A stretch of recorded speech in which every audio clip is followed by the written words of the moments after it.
अस्सलाम वालेकुम, welcome to my channel. उम्मीद करती हूँ आप सब लोग खैरियत से होंगे और शुक्र अल्हम्दुलिल्लाह हम लोग भी खैरियत से हैं। तो इस वक्त मैं बनाने लगी हूँ जिंगर बर्गर। इस वक्त ही बनाने लगी, मतलब मैं इसको मसाले लगू कर रख दूँगी फ्रिज में 3-4 घंटे के लिए और फिर बनाऊँगी। तो मैंने जो चिकन के पीसेस लिए थे वो थाई के लिए थे और अब मैं इनमें मसाला डालने लगी। सोया सॉस मैंने डाल दी हुई थी। अब मैं इसमें चिली सॉस डालूँगी, थोड़ा टिक्का मसाला डालूँगी, नमक डालूँगी, लाल मिर्च डालूँगी, कुटी हुई लाल मिर्च डालूँगी, थोड़ी हल्दी डालूँगी और बस यही वाले मसाले ज़्यादातर इसमें जाते हैं। या फिर इसमें थोड़ा सा चाट मसाला डालूँगी और अदरक लहसुन का पेस्ट डालूँगी। तो हमारे मसाले बस इतने से इसमें जाएंगे और ये इतना यम्मी बनता है ना, बहुत ज़्यादा। मैंने थोड़ी काली मिर्चें भी डाली थी और ये सारे मसाले मैंने इसमें डाल दिए हैं। अब मैं इनको अच्छे से मला कर फ्रिज में रख दूँगी। तकरीबन इस वक्त है ना 4 बजे का टाइम है जब मैं इनको मसाले लगा रही थी और मैंने इनको बनाना है 8:30-9 बजे तक, क्योंकि हमारी तब मगरिब की अजान हो जाती है। तो मैंने सोचा नमाज़ पढ़ने के बाद बनाऊंगी और तब हम लोग खाएंगे। और इसलिए इसको मैं ना इतनी देर पहले मसाले लगाने लगी हूँ ताकि अच्छे से मसाले ना इसमें रच मच जाएं। तो मसाले हमारे हो गए थे कंप्लीट, बस हम इसको मिक्स कर देंगे और इसको फ्रिज में रख देंगे। और चिकन हमारा अच्छे से मैरिनेट हो गया था। तो मैंने एक तरफ मैदा लिया, उसमें लाल मिर्च, काली मिर्च, कुटी हुई लाल मिर्च और नमक डाल के उसको अच्छी तरह से मिक्स कर लिया। मैदे के जो चिकन के जो पीसेस थे पहले मैदे में डिप किया, फिर पानी में डिप किया, फिर दोबारा मैदे में डिप किया और ये अच्छे से इसके ऊपर क्रम्स आगे हुए थे। कुछ पीसेस मैंने ऑयल में डाल दिए हुए थे पकने के लिए, कुछ ये बाहर पड़े हुए थे। और क्योंकि दो दो बर्गर बड़ा था तो मुझे लग रहा था कि 2 पीसेस आएंगे एक बर्गर में, तो उस हिसाब से मैंने चिकन ज़्यादा मैरिनेट कर रखा हुआ था। तो बस वन बाय वन कर रही थी ताकि ज़्यादा पीसेस डाल देना तो वो ख़राब होने लग जाते हैं उनके क्रम्स।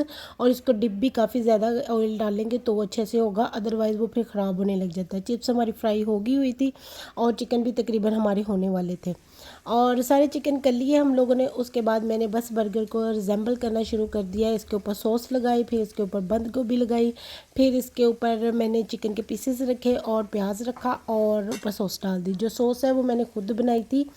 मैंने कुटी हुई लाल मिर्च और लहसुन थोड़ा सा लेकर उसको सिरके में डिप कर रख दिया था। जब वो अच्छे से 2-3 घंटे के लिए डिप हो गए उसके बाद मैंने उनको ग्राइंड कर लिया। फिर मायोनीज़ ली, वो इसके अंदर डाली और कुटी हुई लाल मिर्च दोबारा से थोड़ी सी डाली थी और वो इतनी ज़बरदस्त मज़ेदार सी सॉस तैयार हो गई हुई थी। तो ये सॉस मैंने खुद बनाकर इसमें की थी। इसमें केचप बहुत कम था ही नहीं, बल्कि मैंने क्योंकि सॉस तो वो दूसरी वाली की थी ना, तो इसमें केचप मैंने बहुत कम, मेरे ख्याल में 1 चम्मच डाला था केचप का भी। तो ये हमारे ज़बरदस्त यम्मी से बर्गर रेडी हो गए थे और हम बस खाने ही लगे थे। तो ये मेरा और आपी का था बर्गर। और ये नेक्स्ट डे का था। हम लोग गए थे मॉल, मेरी क्योंकि नेफ्यू की बर्थडे थी तो उस दिन हम लोग गिफ्ट खरीदने गए थे। तो हमें इतना अच्छा कोई गिफ्ट मिल नहीं रहा था तो मैंने सोचा अच्छा चलो चलते हैं, आज है ना मॉल देखा थे। क्योंकि उसको छुट्टी जिस दिन होगी ना उसने एक दिन पहले आई थिंक उसकी 20 की छुट्टी है और उसकी बर्थडे जो है ना 21 की है। तो इसलिए एक दिन पहले वो सेलिब्रेट कर लेगा क्योंकि वो जॉब करता है। तो हम लोगों ने सोचा चलो फिर अभी जाकर गिफ्ट ले आते हैं, ऐसा ना हो कि हम बर्थडे आ जाए हम लोग के पास गिफ्ट ना हो। तो हम लोग गिफ्ट लेने के लिए आ गए थे। काफ़ी ज़्यादा घूमने फिरने के बाद कुछ चीज़ें हम लोग को अच्छी लगी थी। एक हम लोगों ने न्यूयॉर्कर से गिफ्ट लिया था, एक हमने सफ़ेरा से लिया था। और न्यूयॉर्क में हम लोग को जैकेट जिनकी अच्छी लग रही थी तो वो हम लोगों ने वो ले ली थी। वो काफ़ी प्यारी थी और बहुत ज़बरदस्त बनी हुई थी और कलर भी उसका डिफरेंट था। मोस्टली क्या है कि हम लोग सबके पास है ना, सभी के पास, लड़कों के पास भी ब्लू कलर की जैकेट्स है, लेकिन इस यहाँ पर जो पड़ी हुई थी ना वो ब्लू कलर की नहीं थी, थोड़ी ग्रे बीच में आ रही थी। तो हम लोग को वो पसंद आ रही थी तो बस फिर हम लोगों ने वो वाली जैकेट ले ली। और उसके बाद हम यहाँ पर पैंट वगैरह देख रहे थे लेकिन ये सारी उसके साइज़ में से कोई भी नहीं थी, इतनी ज़्यादा में से। और आजकल पता नहीं अजीब सी पैंटें खुली खुली सी आई हुई हैं जो कि बहुत कम पहनते हैं लड़के। तो इसलिए हम लोगों ने फिर रिजेक्ट कर दी। ये वाली जैकेट थी जो हम लोग को पसंद आई थी और काफ़ी अच्छी लग रही थी और लड़कों वाले स्टाइल की भी लग रही थी। तो हम लोगों ने ये वाली एक जैकेट ले ली थी और एक हम लोगों ने सफ़ीरा से शर्ट ले ली थी। तो बस फिर ये 2 गिफ्ट लिए हम लोगों ने और बस घर जाने की तैयारी शुरू कर दी क्योंकि गिफ्ट खरीदते खरीदते ढूंढते ढूंढते भी हम लोग को मगरिब होने वाली होगी थी। तो हमने सोचा चलो अब घर चलते हैं। और पता है मॉल हमारे घर से तकरीबन 15-20 मिनट के रास्ते में है। पैदल आए आए ना जब, तो इतनी थकावट हो जाती है ना, जाते हुए नहीं इतना होता है, क्योंकि ये जो एरिया है ना, ये जैसे पहाड़ों पर बनाता है ना, ऊपर को चढ़ कर आते हैं हम लोग मॉल आने के लिए, ये समझ ले सड़कों पर। और जब जाते हैं तो नीचे को जाते हैं, तो नीचे को जाते हैं तो इतनी थकावट नहीं होती, ऊपर को आए तो बहुत ज़्यादा फील होती है। तो बस फिर हमारे हो गए थे गिफ्ट घर वापस। और घर आई तो कितने दिनों से मेरे हस्बैंड कह रहे थे रसमलाई बनाकर खिला दो, क्योंकि गर्मी बहुत ज़्यादा हुई हुई थी। तो मैंने सोचा चलो आज रसमलाई बना लेती हूँ। तो मैंने डिब्बा एक लिया हुआ था रसमलाई का, उसी का बनाते हैं, बहुत अच्छी और ज़बरदस्त सी बन जाती है, टूटती भी नहीं है। और उन्होंने ऊपर रेसिपी सारी अच्छे से बताई हुई है।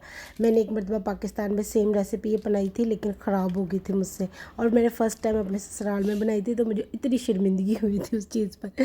लेकिन यहाँ पर अब मैंने बनाई है फ़र्स्ट टाइम खुद अपने हाथों से, क्योंकि मोस्टली बाजी बनाती मैं उनकी मदद कर देती होती हूँ। तो इस मरतबा मैंने खुद अपने हाथों से बनाई है, तो मैंने सोचा इंशाल्लाह अच्छी बनेगी। तो बस फिर पैकेट पूरा ले लिया था, उसमें मैंने 3 से 4 छोटे चम्मच टीस्पून थे उसमें ऑयल वाले डिब्बे में, वो इसमें डाल दिए। इसको अच्छे से इसके साथ मिक्स कर लेना है। उसके बाद मैंने एक अंडा लिया हुआ, उसको फेंट कर रखा हुआ है। पूरा अंडा मैं एक साथ नहीं डालूंगी, क्योंकि मैंने यही गलती की थी जब मैंने फ़र्स्ट टाइम पर बनाया था, कि मैंने पूरे का पूरा अंडा एक साथ डाल दिया था। और पाकिस्तान में थोड़ा बड़ा अंडा मिलता है, मुझे लगता है उसकी वजह से वो ज़्यादा ही है ना, चिप चिप चिप सी होगी थी।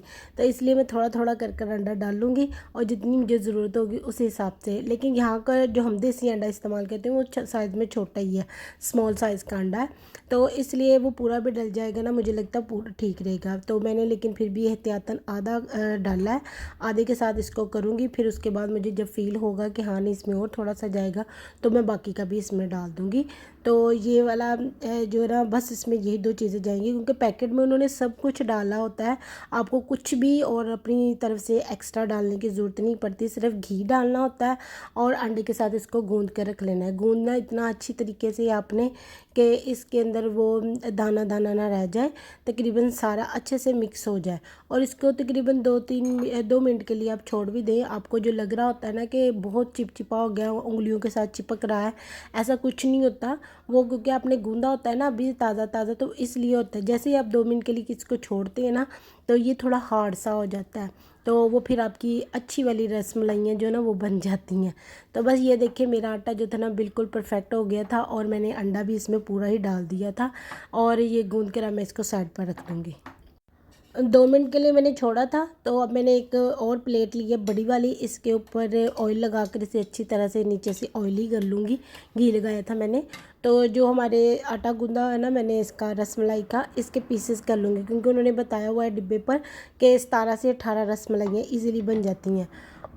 आप ऑन द स्पॉट जल्दी जल्दी से बनाकर डालते जाएंगे ना, तो वो आपको सही आइडिया नहीं रहता, इसलिए आप पहले इनको डिवाइड करके रख लेना, तो ये बेस्ट रहता है कि आपको पता होता है कि हाँ टोटल 17 बननी है, तो 17 उसके पीसेस कर लेते हैं। अगर थोड़ी कम ज़्यादा करनी हो किसी में तो आप वो भी कर सकते हैं, तो वो फिर इजीली आप लिए बनाने आसानी हो जाएगी। और क्योंकि इसको थोड़े बना इस तरह कर कर डिवाइड कर कर इसकी बना कर रख लें, क्योंकि जैसे ही दूध फुल बॉयल होने लग जाता है ना, बाहर उबलने लग जाता है, आपको उसी वक्त इसमें डालनी है ठंडे, यानी कि धीमी आंच पर रख कर दूध उसमें नहीं डालनी, आग तेज़ कर कर, और दूध जैसे उबल रहा होता है ना सही वाला, उसमें आप डालेंगे तो ही आपकी रसमलाई जो ना फूलती है। अदरवाइज़ अगर आप धीमी आंच वाले दूध में रखेंगे तो आपकी रसमलाई टूट जाएगी और कच्ची रह जाएगी, पकेगी नहीं और फूलेगी भी नहीं।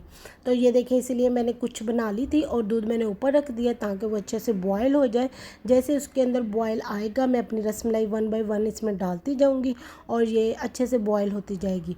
तो बस फिर बेस्ट ऑफ लक मी, मैं सोच रही थी इस वक्त कि ये अच्छी बन जाए, वरना मुझे बड़ी होना था दुख कि है मैंने फिर बनाई है और फिर ख़राब हो गई है। लेकिन मुझे उम्मीद थी कि पूरी अच्छी तरह से बन जाएगी ये वाली। और सारी मैंने बना ली थी और दूध भी बॉयल होने लग गया था, तो अब मैं 1 बाय 1 इसमें डालती जा रही थी दूध में। और एक जो 2 रह गई थी वो मैंने कहा था मैं बाद में बनाकर बीच में डाल दूँगी, कोई बात नहीं, जो बन गई हुई है वो डालती हूँ ताकि वो साथ साथ में बॉयल होती जाए।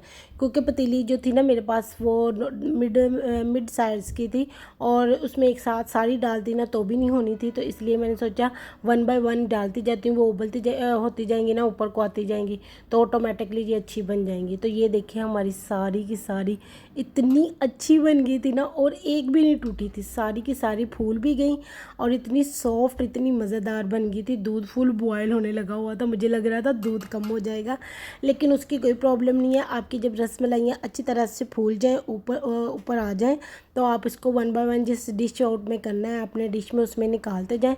दूध आपको बहुत ज़्यादा गाढ़ा लग रहा है तो आप इसमें थोड़ा सा दूध डालकर इसको एक मरतबा और अच्छा सा बॉयल दे दें और इसके अंदर डाल दें। ये देखें, मुझे थोड़ा दूध कम लग रहा था तो इसलिए मैंने रसमलाइयाँ सारी निकाल कर इसमें रख ली थी। उसके बाद दूध में थोड़ा सा और दूध डाला और उसको अच्छे से पका लिया और दोबारा इसमें डाल दिया। तो ये हमारी यम्मी सी रसमलाई तैयार होगी। Thank you for watching my vlog. Please like share and subscribe my channel. अल्लाह हाफिज़।